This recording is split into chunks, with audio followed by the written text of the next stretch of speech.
In some families, childhood isn't the same for everybody. It's not written down and nobody announces it, but there is a ranking. And every kid knows where they stand. One child gets corrected less, praised faster, given the benefit of the doubt, and that child becomes the sign that the family is okay.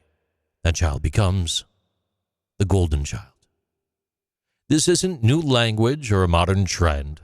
Long before anyone talked about it openly, doctors and therapists, they were seeing the same pattern show up again and again.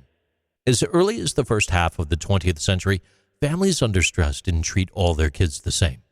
When money was tight, marriages strained, or even adults carrying unresolved problems through their entire life, parents adjusted without realizing it. They didn't do it with charts or rules. They did it with attention. One child became the worry. One child became the problem. One child became the relief.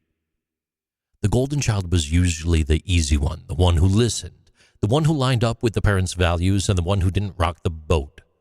Praise followed cooperation, approval followed agreement. From the outside, it looks like favoritism. Inside the house, it feels like survival. Parents aren't trying to pick winners, they're just trying to keep things from falling apart. And over time, that role winds up sticking around. By the 1960s and 70s, family researchers were already pointing out that once a child was labeled the good one, the rules changed. That child wasn't allowed to struggle out loud. Mistakes were brushed off or quietly fixed.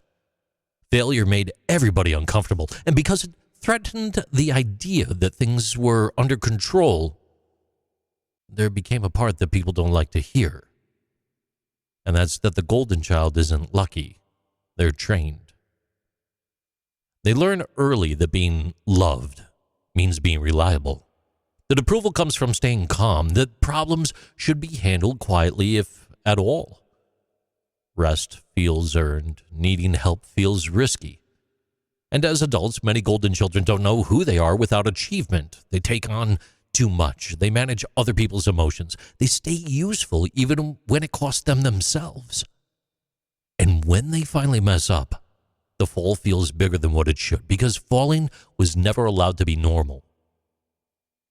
Siblings always notice the difference. Kids are experts at tracking fairness. Who gets defended? Who gets punished? Who gets worried about? Studies from the late 20th century show that when children believe a parent favored one sibling, it often leads to distance that lasts well into adulthood. Not because of jealousy, but because trust erodes when accountability is not shared. Parents usually remember things differently. They remember trying their best. They remember loving all their kids, and they're not lying about that.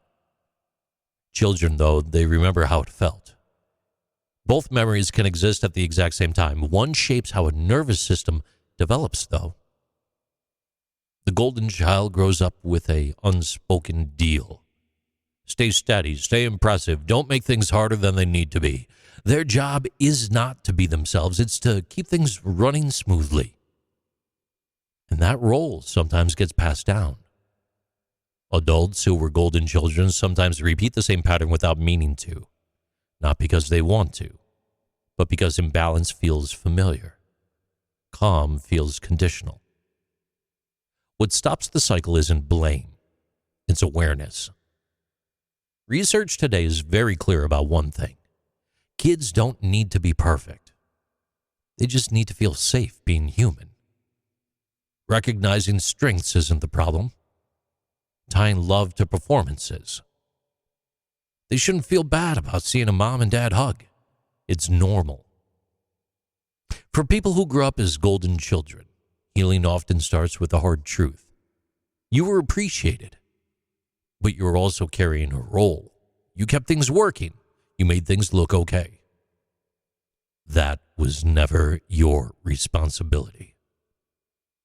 Letting go of that role, it can feel like letting people down. Parents, siblings, even yourself.